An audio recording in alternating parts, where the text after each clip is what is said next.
Thanks for joining us for CBN's On the Home Front, where we highlight what the men and women of America's military do to defend our country. I'm Mark Martin.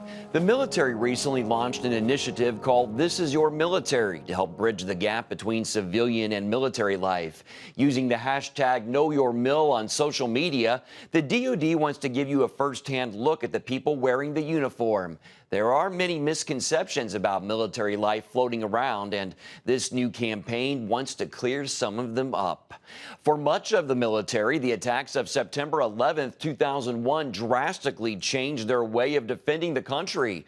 For the North American Aerospace Defense Command, that meant looking for threats not only outside the borders of the U.S. and Canada, but now also from within. We were in Cheyenne Mountain, and we actually heard one or two events that were occurring, and we heard initially that there was a small aviation airplane that hit one of the towers in New York City. Hey, this does not look like a general aviation kind of attack. And then again, we saw in real time the second aircraft hit the second tower, and we knew that it was not just a normal day, if you will. It wasn't just a normal general aviation episode. I think prior to 9/11, we really focused on that external threat, really going back to the roots of NORAD against the Soviet Union and a threat that potentially could be threatening both the U.S. and Canada externally. 9/11 showed us that we also need to be looking at that threat that could come from us internally. At that particular time, we only had 7 locations that had fighters on alert. And the alert capabilities back then, we really didn't even fly with live missiles on the aircraft. And so we had to make some modifications to our standard tactics, techniques, and procedures, and we were doing that as we went along. So on day one, the first thing that we started to do is trying to get access to as many fighter and command and control and tanker aircraft that we could to be able to flood the skies with a counter capability in case there was additional attacks that were forthcoming. Operation Noble Eagle is our air sovereignty mission within NORAD. This really came out of 9/11. In fact, U.S. NORTHCOM was born out of 9/11. That U.S. Geographic Combatant Command, called U.S. NORTHCOM, was a direct result of the attack and the need to have a single commander that was responsible for homeland defense. Soldiers in Afghanistan today continue to work to provide communication capabilities between ground troops and higher leadership. The 430th Expeditionary Electronic Combat Squadron showcases their unique abilities with the E-11A BACN aircraft. Beacon is a airborne communications platform that we send up into the air to kind of bridge communications between the various platforms and agencies that we have on the ground. There's no flying training unit, there's no official Air Force program to fly a Global Express jet or a BD 700. So the first time most of us even see a platform is out here in the combat zone. We're now able to utilize beyond line of sight communications for the guy on the ground to the guy on the mountaintop. We can support anyone and every one of our operations on the ground.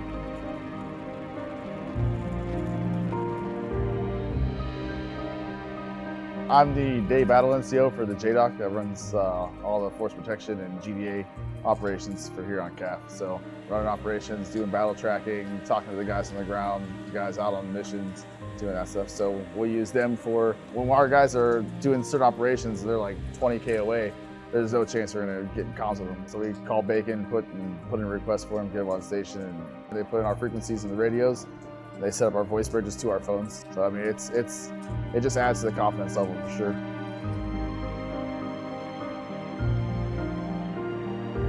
I think it's really great that we have contractors here. A lot of them are prior military or have retired, so they offer a lot of experience, and that makes us very effective. When it comes to maintenance, we only have 4 aircraft in our fleet, and we're still able to fly 24/7, 365 days. So it's really impressive that we're able to, with such a small fleet of aircraft, continually have an aircraft actually in the sky providing communication services. During the Kandahar elections, there was a key leadership engagement, and one of the Afghan generals. He was actually assassinated, but we also had one of our TAC South commander there, and he was shot during that incident. And Bacon was actually flying overhead, and that allowed the JDOC to immediately call medevac, so that way, just saving a few minutes helped save his life. Those are the type of things that our Bacon is regularly doing, just making sure that communications, if things go bad, we can quickly respond and that it's reliable and theater support can help out.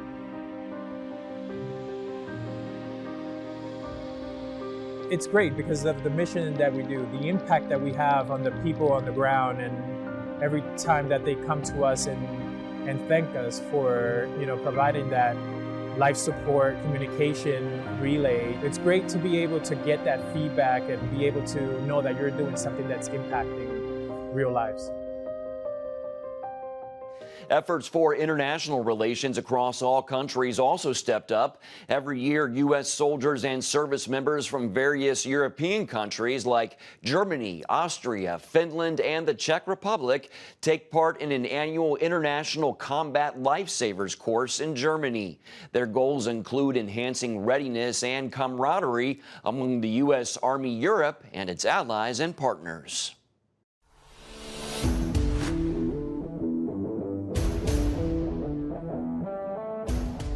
My name is Specialist Sean Hamilton, and I'm one of the instructors here at the International Combat Lifesavers course. This is a 4-day course involving concepts in TCCC, Tactical Combat Casualty Care. Day 1 is more of the walk phase, where we sit the students down in a classroom environment and teach them the information that they'll need to know to actually perform TCCC.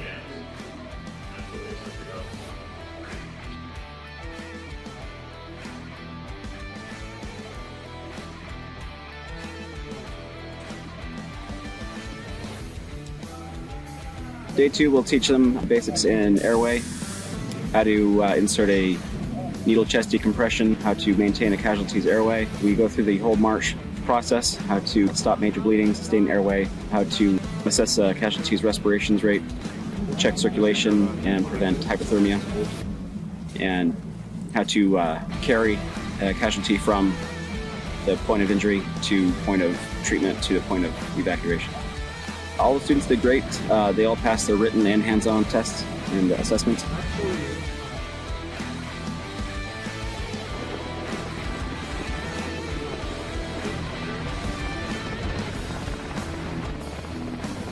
I believe this is the first time in 2 years that we've actually had aviation support.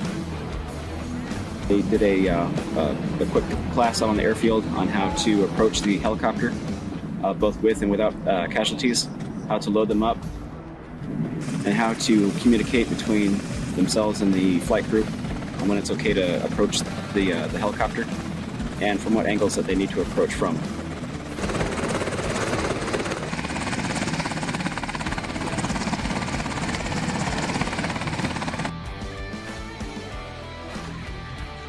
Final day is a culminating event where we have the students put all their skills together in one large training simulation where we have actual casualties for them to work on. And for them to actually load casualties onto a helicopter to get that real hands-on experience. The majority of the students here are non-medical. All soldiers are supposed to be trained in TCCC and to be a combat lifesaver. And this kind of gives us an opportunity to work with our host nation partners and build our bonds with our host nation partners and NATO partners.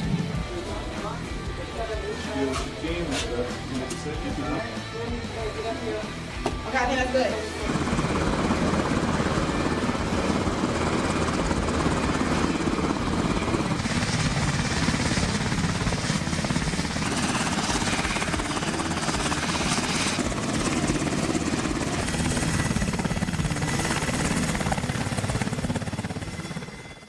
Coming up, how CBN is stepping in to help a military family in need. On October 1st, 1961, history was made when a tiny station began transmitting the first signals of the Christian Broadcasting Network. CBN, the Christian Broadcasting Network. And now, a new era has begun with the all-new CBN News Channel. Just moments ago, the Iron Dome intercepted an incoming rocket right on the Gaza border. In ministering in this area, spiritual warfare is definitely involved.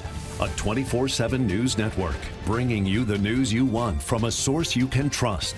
In Kenya, 40% of the medical services are actually provided by these Christian hospitals. Let's talk about the economy. Believers here are joining together to win people to Jesus Christ. All your favorite shows now in one place. Go to cbnnewschannel.com to find out how to get the CBN News Channel on your TV all day, every day. CBN News.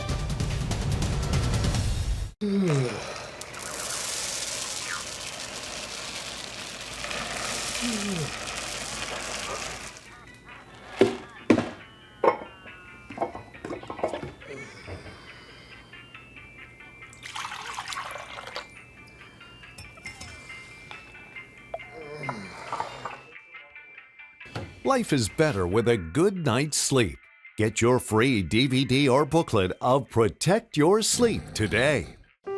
Life. It's meant to be lived fully. Jesus said it. I came to give you life. Life to the fullest. Life in your family. Life in your finances. Life in your body, mind, and spirit. Life in your everyday. At CBN.com, we're taking what Jesus said seriously. We're here to help you discover life. Life. Live it fully. CBN.com. CBN News, no filter, 24/7 news. Through the lens of faith, from natural disasters to breaking news in the Holy Land. We have access to stars in entertainment and to top newsmakers. We are fighting for your freedoms. CBN News, because truth matters. Become a CBN News member today. Welcome back. CBN honors the men and women in our military with an initiative called Helping the Home Front. It partners with churches across the country to meet the needs of their military families, from repairing homes to providing financial support to wiping out medical bills for wounded veterans. Marcus is a father of 3. He's also a Marine who is facing a long deployment. He wanted his wife and children to be near family while he was away. They were about to go into debt, though, to make that happen. Instead, this military couple received a hand up from CBN's Helping the Home Front. Behind every Frontlines Marine military operation stands a readiness support group with hundreds of Marines working hard to ensure the mission is a success. One support team includes flight equipment mechanic Marcus. Everything that we do is essential to getting the mission done. The troops can't get on ground without the planes working. The planes can't work without the mechanics to fix the planes. Everyone is an integral part of making the whole process go. When he's away, Marcus relies on his wife OSHA to take care of their son Xavier and their twins, Marcus III and Maya. My wife does an excellent job. She's my backbone in so many ways. OSHA relies on her faith in God to give her the strength to get through the long months when he's away. As long as I stay close to the Lord, I know He will see me through anything. Without Him, I would not be able to get through our first deployment. The couple decided to move OSHA and the children to be near family during the deployment. They planned to take out a loan to do it. To them, going into debt was worth it. It makes me feel a little bit more at ease, knowing that if something was to happen to her, then they have cousins, aunts, grandparents, uncles right there in the vicinity instead of several hours away. The couple attends River of Life Church close by Camp Lejeune. When their pastor, Chris Phillips, learned about their decision to take out a loan, he contacted CBN to ask for financial help. Pastor Chris told the couple the good news. We want to pay for the U-Haul rental to get you loaded up and get you out of town. Thank you so much. It's a blessing. That sounds awesome. And in addition to that, we want to make sure that we take care of the expenses that are related to the travel, so that nothing will come out of your pocket to get you down there. It's a blessing. Oh. It's a relief. I'm not done yet. Just before you deploy. We want to pay the expenses to fly you from Jacksonville to Valdosta. So that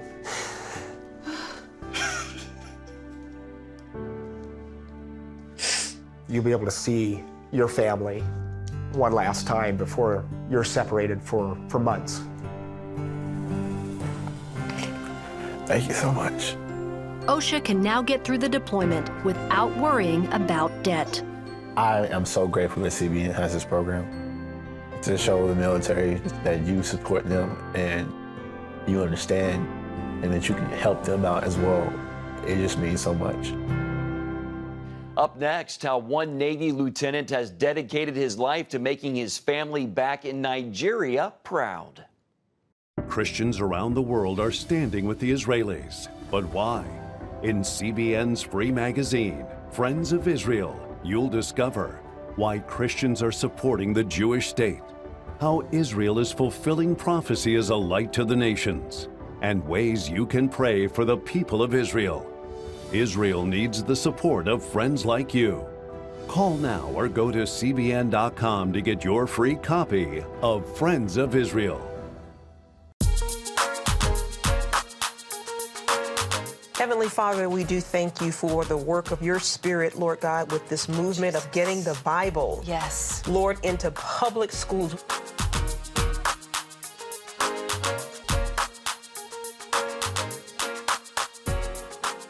Watch The Prayer Link. Tuesday morning at 7:30 on the CBN News Channel.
Thanks for staying with us. Navy Lieutenant Quadri Yusuf immigrated to the United States from Nigeria as a teen on a quest to make his father proud. He joined the Navy and began working out, eventually entering and winning bodybuilding competitions as he rose through the enlisted ranks. When I'm working out, all I always think about is you're doing this for a reason. You want to be the best. I just give thanks that I'm able to wake up in the morning to do this. We never know what's going to happen to us tomorrow. And so every day when I wake up is always a blessing. If any new thing you have, you got to be thankful for it. The more thankful you are, the more things are going to happen to you.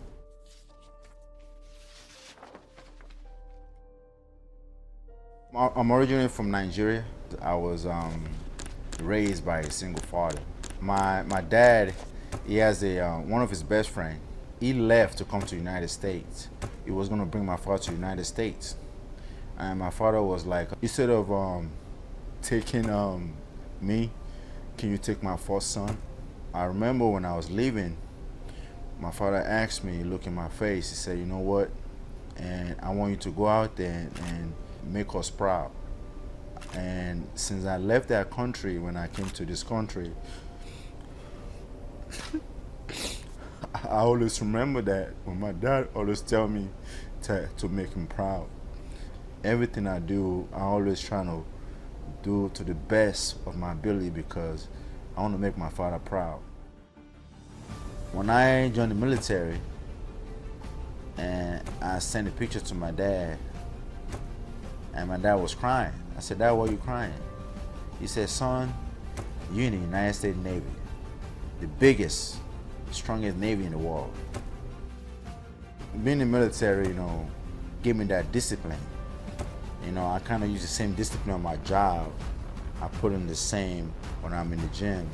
You know, in the Navy, we follow protocol. We follow procedures, and I've used that to my, you know, in the gym. When I lift, I have to feel it. You never know what your body can do until you do it. And it's about consistency. And after a while, you're gonna say, wow, I just did that. You know, those are the feelings I gain every time when I go in the gym. There's no other feelings when I go to my competition, because they announce all the competitors. They will announce my name. The next competitor is Shehu Yusuf, United States Navy.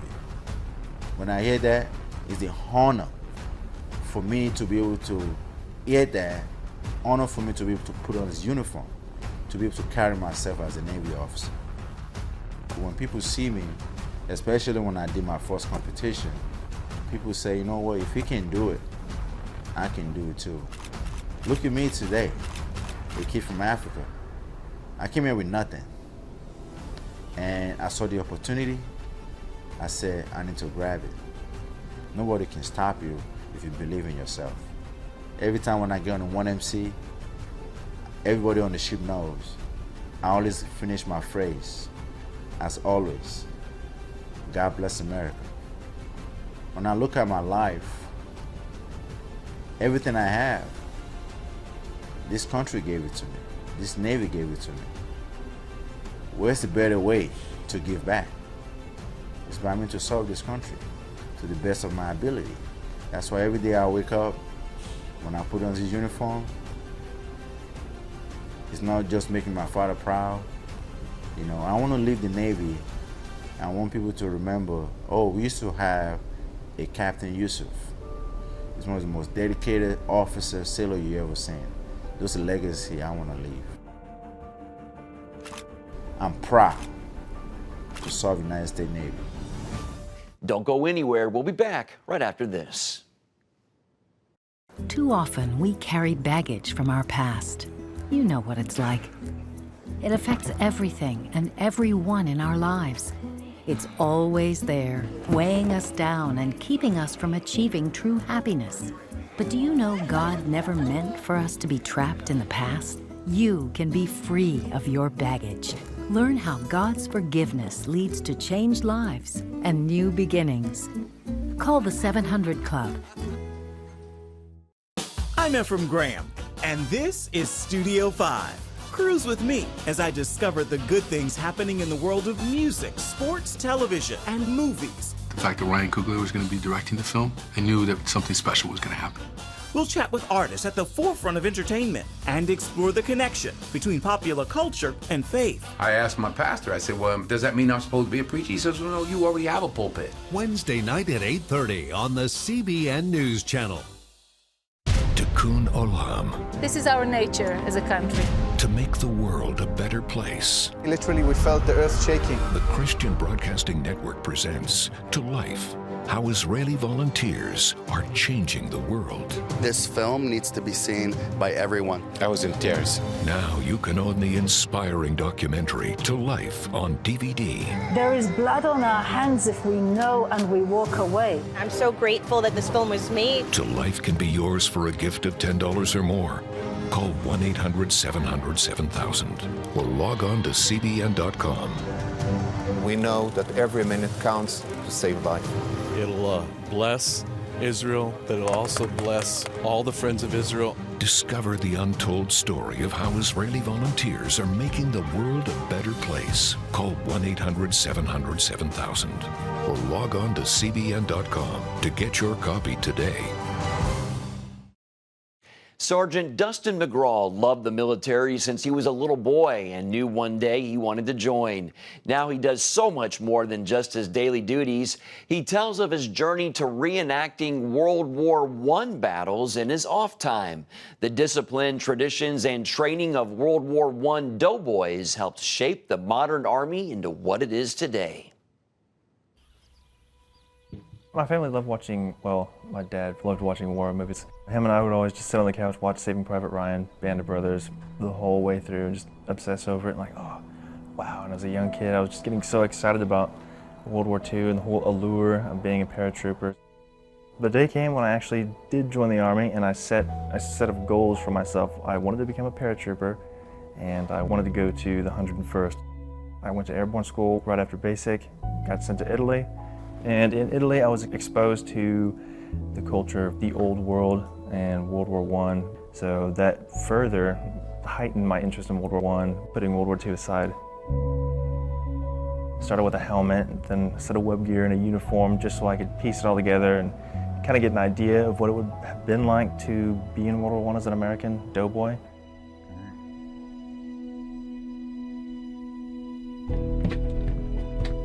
Italy came to an end, so I got sent back to the States, and I landed myself in Fort Campbell, Kentucky. So I am now a paratrooper in the 101st, which is, I think, pretty awesome. Then, while exploring the Tennessee area, I discovered Sergeant Alvin C. York State Historic Park, and I had seen videos of reenacting, but I'd never done it before, so I was like, yeah, that sounds like fun. I'll just put my kids together and I'll come out and join. So I came out, met a bunch of great people, and they were all wearing their doughboy kit, and so was I, and I thought that was just the coolest thing ever. So I started coming to a bunch of the events and just living life as a doughboy in 1918 France.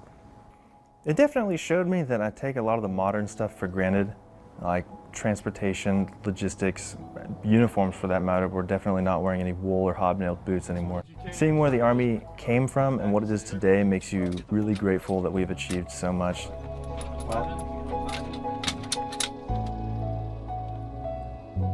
Military discipline definitely plays a part in being a good reenactor. You're not going to portray a soldier in World War I with an unshaven face or just no military bearing at all. So being an active duty soldier definitely helps to achieve a proper World War I or just reenacting in general impression.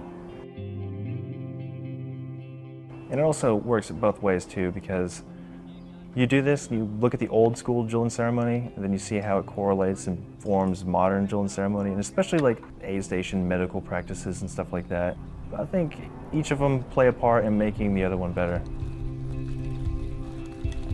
If you do this enough and you're around people that are dressed like it, and you know what it's like to wear the uniform, and then you look at a picture from World War I and he's wearing the same thing, you automatically put it in your mind how he must be feeling. If it's a hot day, he's obviously going to be sweating because it's wool. So you can almost kind of connect. When I was a little kid seeing little images of doughboys, I would just think, oh, look at that.